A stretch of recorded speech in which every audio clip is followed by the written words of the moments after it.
In this video, we're going to talk about probability and what it means to statisticians and how and do we define it. I like to say a lot that, to me, statistics is about trying to make decisions when faced with a limited amount of data. And what do we want to make decisions about all the time? What's going to happen in the future? If I'm uncertain about which of several things might happen, how can I try and make at least my best informed decision about what risk I'm willing to take or what's the most likely thing that's going to happen? So the way we try to do this by describing this behavior, it's a nuanced understanding between the difference of short-run behavior versus long-run behavior.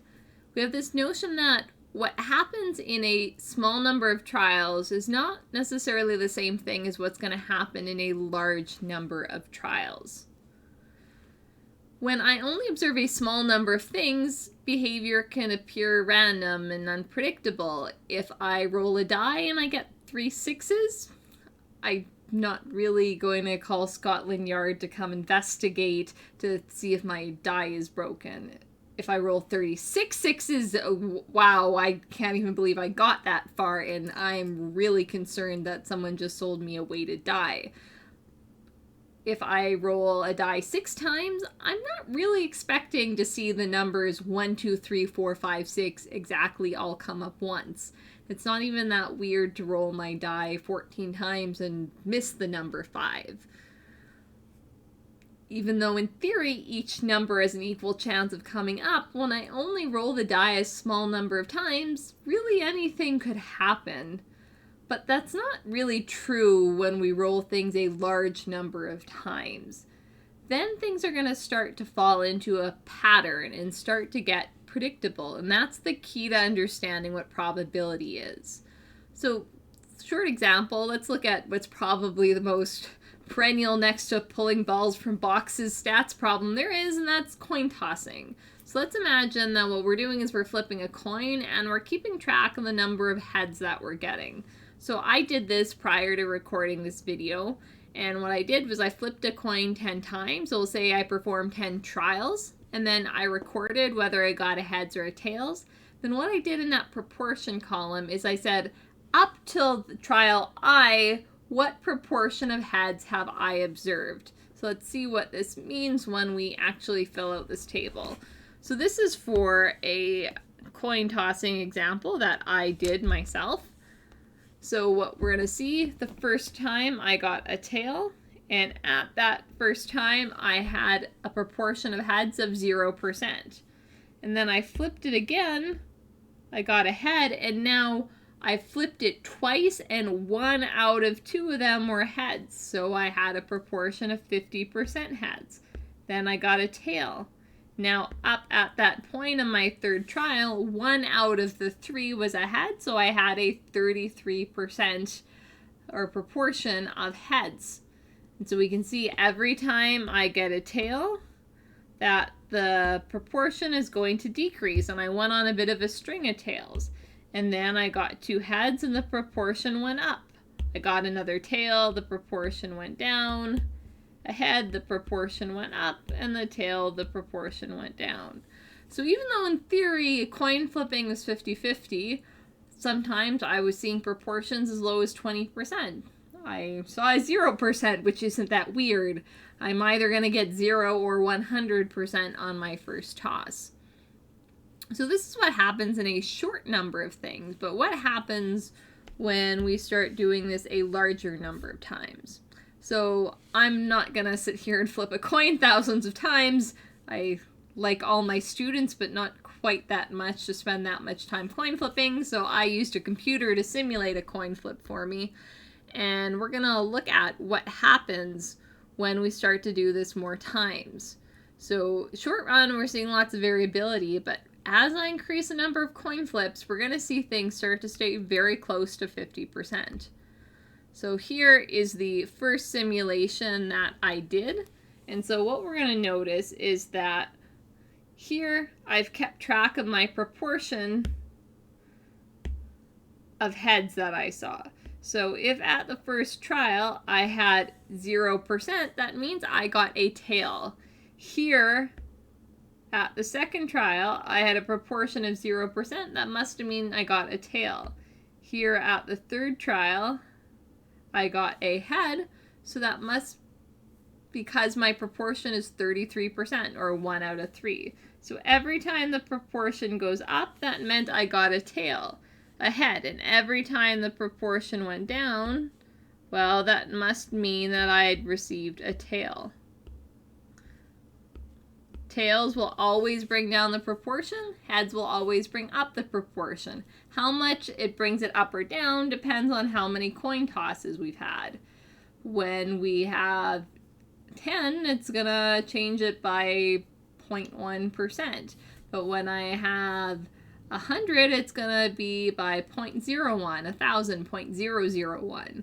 So in the short run, there's a lot of change because every single additional trial is a fairly large proportion of what we've seen so far. But the more trials we get, the less effect it's going to have because it's a small drop in the bucket of thousands of coin tosses.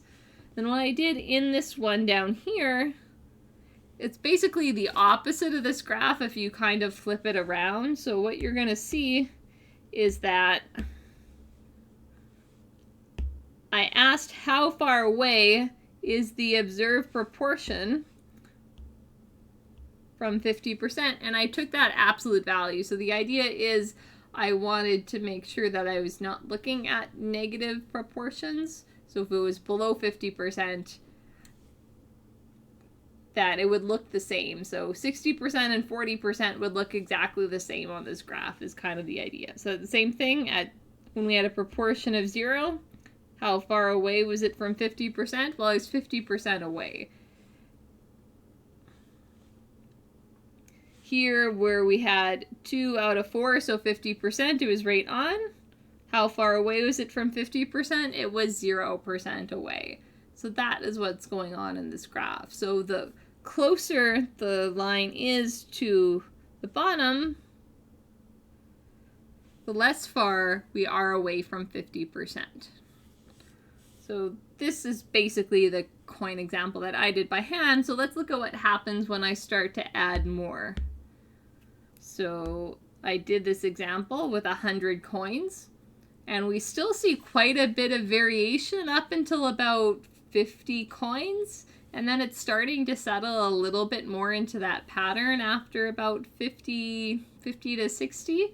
So when we start up seeing that pretty rapid variability, then I go up to 1,000 coins. And again, we have this idea that in that 1,000 coin toss, I'm seeing a fair bit of variability right in the beginning, but then it starts to smooth out. We're not seeing these very quick up and downs because at this point, every coin is only changing the proportion by a little bit. And it's staying pretty close to, not having any difference from 50%. We'll look at this again for 5,000 coin tosses, and at that point you can't even detect the difference from 50%. It's basically exactly on that line. So while we couldn't get right onto that when we were looking at this short number of trials, so right here at the beginning, things were erratic and uncertain. In a large number of trials, it was very predictable. It's going to start heading towards the correct number, and then every subsequent trial, because it only changes it by a minuscule amount, it's going to settle into that true value. So this gives us kind of an idea of how do we start coming up with probabilities. Well, I could do computer simulation and see what is that proportion going to start tending towards. At what point do I stop seeing huge changes in the probability, and what is that number on? Or, if maybe on this graph it looks more like 1,000 observations is where things are really settling, well, maybe what I need to do is take 1,000 people and see what happens to them. Test 1,000 people for a disease or test them for a particular genetic marking, and that might give me a good idea what's going on. I'm not saying that 1,000's necessarily the correct number in that instance, But we're in a world where we collect a lot of data, and if we're being honest, we probably get a creepy amount of data collected on us. And there's good and there's bad to that. People can use that data to make better probability models. Things can lead to better targeted ad suggestions. Maybe that's something you want, maybe that's something you don't. But good things, maybe disease modeling, the more medical health data we have on people, the better we can track things. It's hard to know what probabilities are in things that aren't very contrived, like coin flipping and dice rolling. But if we have a lot of information, we can hit on something that's good enough. We might never know that exact sweet spot number, but good enough to actually make models and predictions based on is kind of what we're going for in probability. So let's put these into a little bit of definition. So chance experiment, this is what we're doing here. We're talking about an activity or situation where we have uncertainty about what's going to happen of two or more possible outcomes. So when we're trying to describe probability, we know what could happen. We don't know necessarily, if I run the chance experiment, what will happen, but I do know what the possibilities are. So this is what we're doing. We're looking at chance experiments. Now, we said the outcome is random. What does it mean? Well, random to a statistician, a variable is random if individual outcomes are uncertain, but there's a regular distribution of outcomes in a very large number of repetitions. So notice how I said regular distribution. That means that random in stats doesn't mean what it means to the average person. Colloquially, it means haphazard or chaotic, but that's exactly the exact opposite about what it means in stats. For something to be random, that means in the long run, it's going to tend towards a certain value. And we all as human beings kind of have this natural sense to this, is that when we get this feeling that something seems off, that we can't quite put our fingers on. What happened doesn't really align with our senses. You know, nothing's going to get triggered for me if I'm playing Settlers of Catan with my friends and I roll 2 1s, 2 turns in a row. A little weird. And if I don't have the 2, probably not very happy about it. But if I roll double 1s 4 times, 5 times, I'm getting kind of creeped out about this. I'm probably thinking my friends have given me some fake die and are playing a joke on me. It doesn't feel right, and you get that kind of icky, I don't know what's going on, but this is really creepy. And that's because as people, we have really innate sense of a probability, and this idea that amidst all the chaos and we never know what's going to happen, we do have an understanding of, I'm collecting lots of data, what should it tend towards at the very least? So if we're going to define probability, we're going to define it like this. It's going to be the proportion of times the outcome would occur in an infinitely long series of trials. That if I do enough things, if I do my experiment enough times, the proportion of time something happens is going to tend towards the true probability. So notice I said 2 different words there. I used the word proportion and I used the word probability. So we want to think proportion refers to the values we have observed, while probabilities refers to the theoretical value in an infinite number of trials. So I observe a certain proportion of heads, which in the long run is going to tend towards the true probability, which is 50%.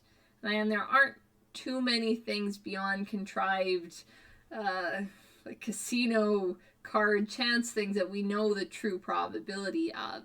In practice, what's going to happen is we're going to find proportions for a large number of trials and say, for practical purposes, we're going to call this the probability.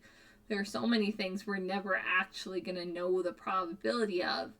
But if we collect enough information and we make good enough mathematical models, we can get a good enough guess for it to be workable and do something. So oftentimes we'll use the two words interchangeably, though there really is a difference you want to keep in mind.